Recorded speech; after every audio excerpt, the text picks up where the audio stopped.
la que yo no quiero librar. Es verdad que, a diferencia de otros conquistadores, Hernán Cortés es es un fundador de estados y un fundador de civilizaciones, y en ese sentido es diferente a cualquier otro. Evidentemente hubo rapiña en la conquista, pero Hernán Cortés es en ese sentido el que más se puede llegar a parecer a un fabricante de culturas nuevas como hubo en la antigüedad, como pudo serlo Alejandro.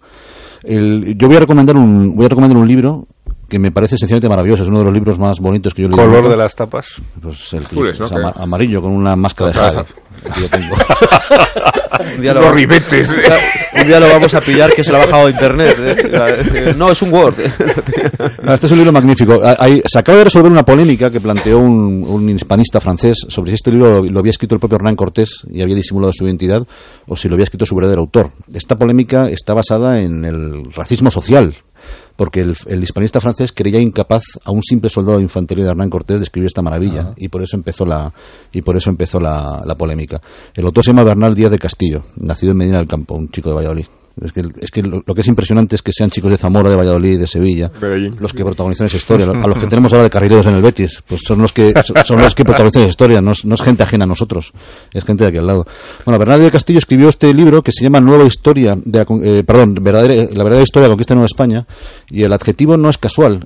Lo escribió cuando ya tenía 80 o 82 años, porque estaba descontento con las versiones oficiales que habían escrito autores como Gómara, que él creía que no reflejaban bien lo que él había vivido. Entonces lo escribió para corregir a los historiadores que no habían estado presentes, que no habían hecho esa guerra, y él quería contar lo que de verdad había vivido, y también para vindicar al soldado de infantería, porque él decía que en las crónicas que se publicaban solo se hablaba de de Hernán Cortés, de los grandes capitanes, y que nadie estaba contando lo que habían vivido los soldados. Y él escribe un libro, insisto, maravilloso. Pide perdón él mismo en el prólogo por no saber latines, dice, porque él no es un intelectual. Entonces, lo que consigue al escribirlo sin pretensiones estilísticas, sin pretensiones literarias, se convierte casi en la primera figura del reportero empotrado que hemos conocido en las guerras actuales, porque lo que escribe es un gran reportaje. Un reportaje muy minucioso, sin alardes literarios, pero absolutamente minucioso en la descripción de las cosas. Te cuenta hasta lo que comía Moctezuma, cuántos platos comía y cómo se los servían, o cómo fue cada uno de los avatares por lo que pasaron, de las hazañas por las que pasaron y que hicieron. El libro en este sentido es tan minucioso que te cuenta, hay, por ejemplo, los 558 soldados que desembarcaron en la tercera expedición, que es la de Cortés. Bernal llegó a México antes que Hernán Cortés, porque estuvo en la primera expedición, que es la de Hernández de Córdoba, que descubre Yucatán por casualidad. Han salido a cazar esclavos y encuentran una costa en la que permanecen poco tiempo porque son atacados, pero descubren que aquí hay algo a lo que regresar. Y en la tercera expedición, que ya es la de Hernán Cortés, que procede de Cuba, de donde huye Hernán Cortés porque se ha metido en problemas con el gobernador Velázquez, probablemente por problemas de faldas y de dinero, ambas cosas mezcladas.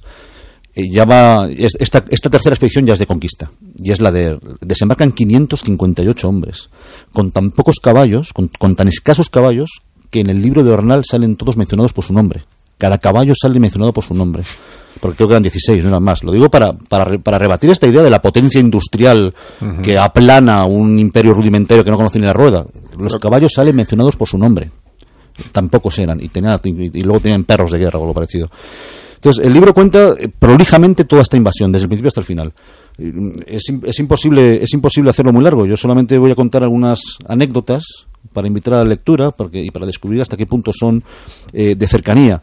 Bernal se sirve a las órdenes directas de Alvarado, que es uno de los lugartenientes de Hernán Cortés y que es un personaje dinámico, fuerte, grandote, que morirá luego en Guatemala y será atado a su caballo, porque los españoles piensan que si los mayas se dan cuenta de que ha muerto se desmoralizarán, o se desmoralizarán los españoles.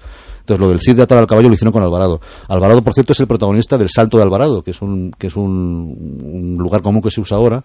Fue durante la Noche Triste, es cuando los españoles, después de haber entrado en Tenochtitlán amigados con Moctezuma muere, lo mata una pedrada de un azteca o de un mexica, y los españoles son corridos literalmente por las calles de Tenochtitlán para ser expulsados de ahí. Tenochtitlán entonces era una ciudad de lagunas, era una ciudad de islotes. Sí. Y cuando Alvarado va a morir, apresado por los aztecas, él usa una pica como pértiga, la mete en el lago y salta al canal de al lado, y así se escapa. Y eso quedó para la historia como el Salto de Alvarado. Quedó como...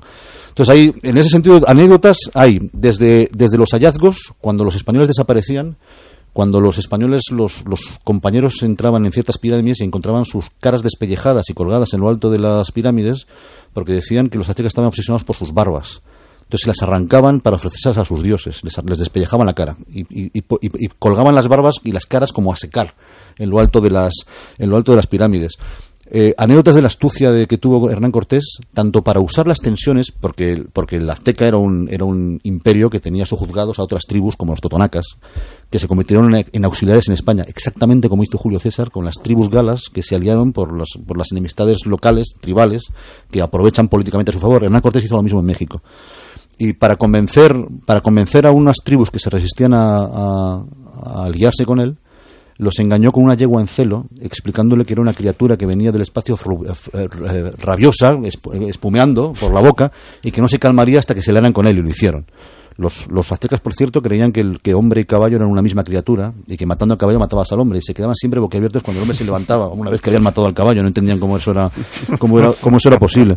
Luego, una de las anécdotas que más me gustaron cuando lo leí, y digo para que la gente se dé cuenta de cuán épico fue todo esto, en el segundo regreso de los españoles a Tenochtitlán, después de la noche triste, después de haber sido expulsados, cuando someten la ciudad a sitio, cuando ya dentro está Cuauhtémoc, no Moctezuma, que ha muerto, cuando el ejército estaba alineado delante de Tenochtitlán, los aztecas y los españoles se desafiaban mutuamente a duelos singulares.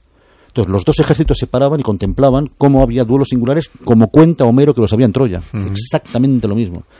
Lo que pasa es que los españoles suelen ganar esos duelos porque decían que, claro, su armamento, ellos tenían el estoque, el sable o lo que fuera. Sable no. Y los aztecas apenas tenían una maza, una suerte de maza con unos muy rudimentaria, con unos clavos pinchados, que era un arma muy inferior a la otra.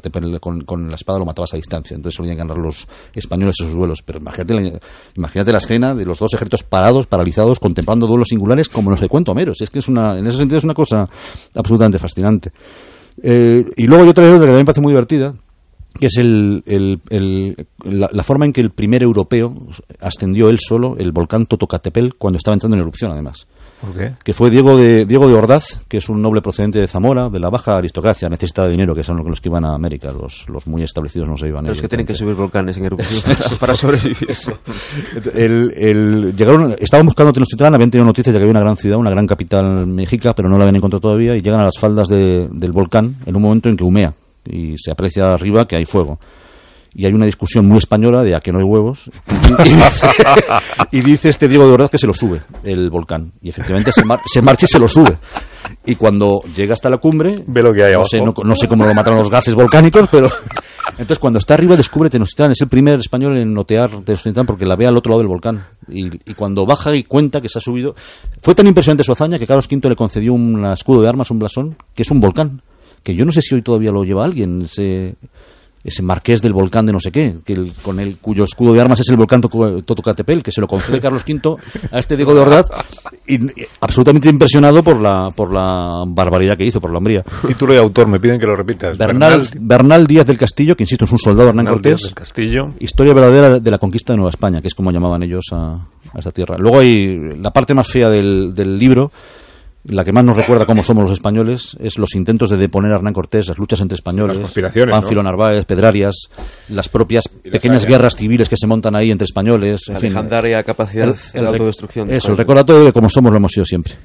Exportamos el odio interno. Sí, sí. En los aztecas tenían, a propósito de los incas, tenían el juego de la pelota, sí, que era el juego de entretenimiento que tenían ellos, que adelanta un poco, anticipa un poco lo que luego acabaría siendo el fútbol. Eso es. Con los ganadores, los equipos ganadores hacían cortar la cabeza para irse a una nueva vida, una vida mejor. Sí. Y luego decía un escritor mexicano, Pacheco, decía, y esa es la razón por la que México jamás pasa a los cuartos de final de la Copa del Mundo. No, pero es buen retrato de la ferocidad, porque al sacar de contexto el periodo y observarlo con la Declaración de Derechos Humanos delante, todo nos parece atroz y sanguinario cuando hay que ubicar en su contexto. En su contexto, Carlos, en la exposición está objetos de mucho interés, ¿no? Porque aparte de los mapas hay una espada de Gonzalo de Sandoval, original, y después hay todas las pruebas de la asimilación cultural. Están los documentos de las leyes de Burgos por las que a título legislativo se concede derecho a los indígenas, y luego respecto a la comparación con Alejandro, es verdad que hay mucho en común por la hazaña geográfica, ¿no? Aunque Alejandro llegara hasta casi la India, y es por la asimilación del lugar del enemigo del colonizado.